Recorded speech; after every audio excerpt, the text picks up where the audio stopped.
Jacob Garcia, period 4. America has long been known for being the pioneering country that champions basic rights. It is known for guaranteeing citizens a democratic government in which the people are the supreme rulers. Citizens have basic rights such as freedom of religion, liberty, freedom from oppression, the pursuit of happiness, freedom of press, and freedom of speech. Increasingly, however, these basic rights are being subject to question, specifically as a result of a confluence of factors including reactions to terrorism, the religious right and conservatism, educational fear, the growing age of technology, and the rapid rise of the internet. Free speech has been targeted. America has failed to live up to its ideal of free speech, partially due to a failure to define what free speech actually is. We have not specified to what extent we wish to have this inalienable right, or what, if any, restrictions should be in place. Essentially, other than the deliberate attempt to cause harm to another, free speech should have no restrictions in America.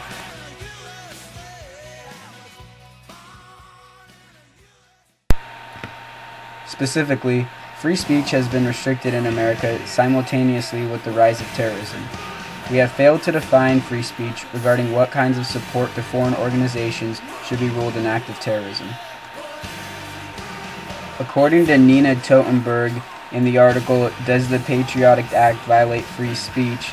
quote, "Federal law makes it a crime to provide material support to any organization designated as a terrorist group by the Secretary of State.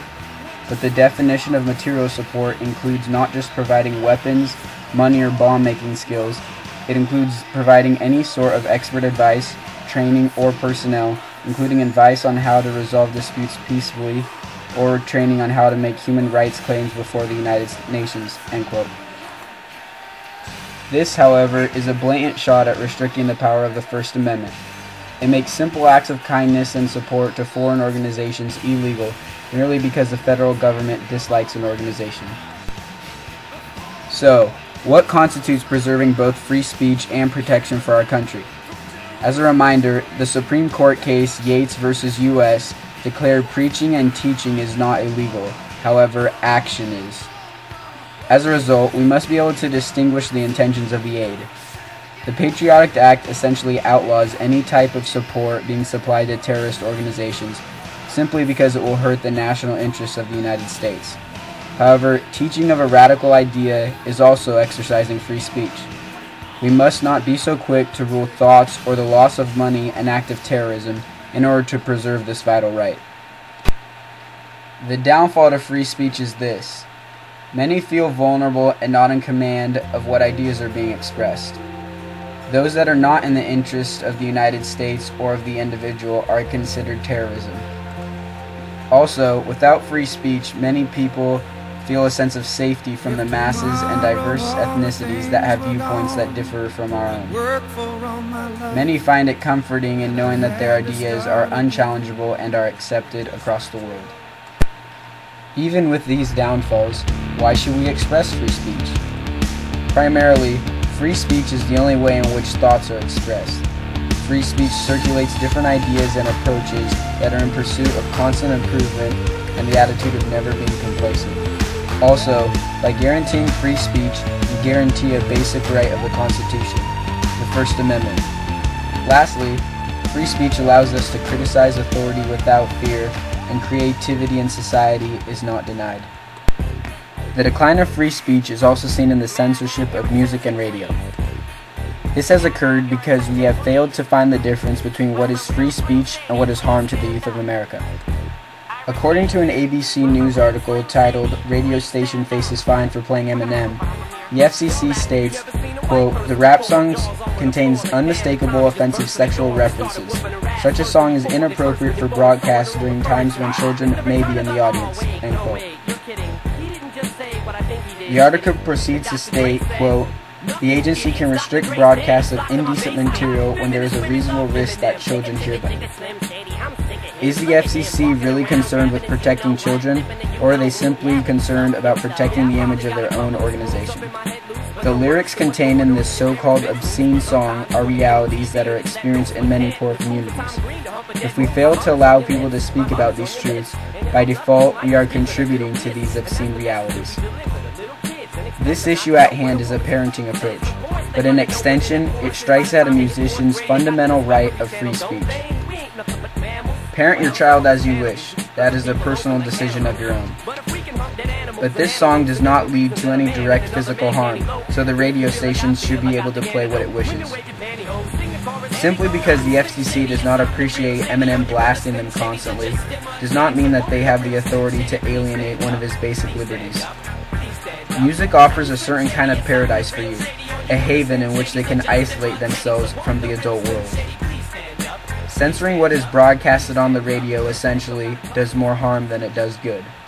However, even with these positive effects of offering musicians free speech, many support restricting and censoring explicit lyrics. These people claim that it does not produce children with solid core values. But if all society teaches youth is oppression and fear of voicing their thoughts, then that is all that they will know. They will become adult citizens that value oppression, discrimination, and have no appreciation for natural rights. Also, one must consider a musician's perspective. For a musician, being able to vocally express their thoughts is crucial because their financial profit depends solely on their ability to communicate with their audience. Restriction of free speech also occurs across the internet and press, in social networking and journalism.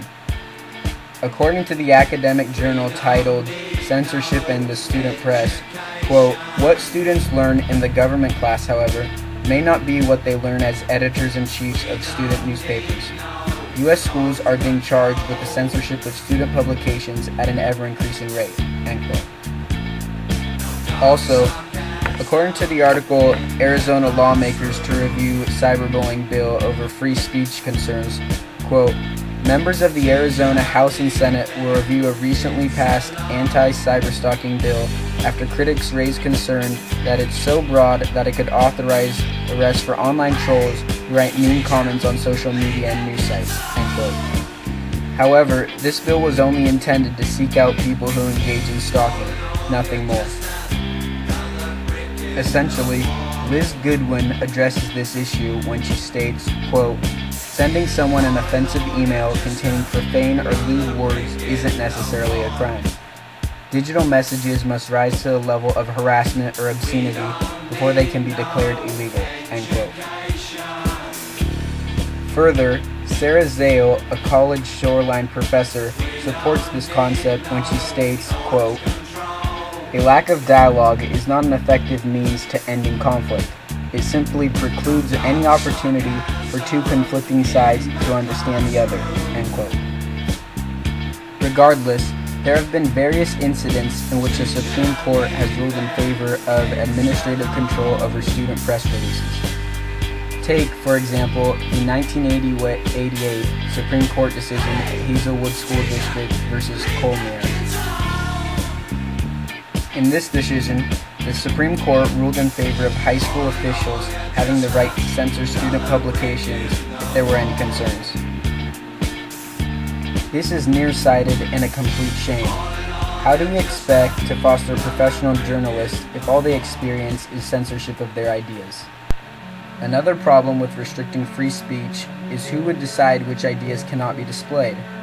It would not be the government, since many who oppose free speech are conservatives who naturally distrust governmental decisions anyways.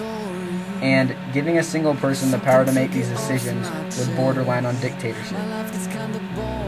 Bill Autry, a Big Bend Community College professor, supports this in Academic Freedom, an Elegant Idea, when he states, quote, "Academic freedom ensures that no institution or judicial branch may encroach upon access to knowledge. Devoid of said freedoms could easily revert to McCarthyism."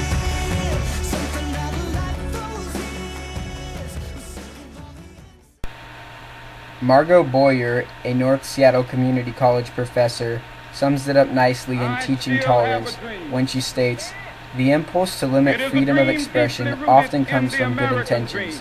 The desire to protect community members from the painful impact of oppression. Yet controlling speech can prevent the growth of skills we need to address the problems of oppression and privilege," end quote. Free speech is a vital part of democratic society. We must clearly define free speech to gain the ultimate benefits of a healthy, smart, and competent society. Also, we must preserve the ideals of our founding fathers to constantly improve the world. Even in discomforting situations such as terrorism, explicit lyrics, cyberbullying, and ignorant assertions, we must have the ability to listen and consider opinions and ideas that challenge our own beliefs. Simultaneously, we must be willing to share these viewpoints and challenge those arguments that are in opposition to our own belief.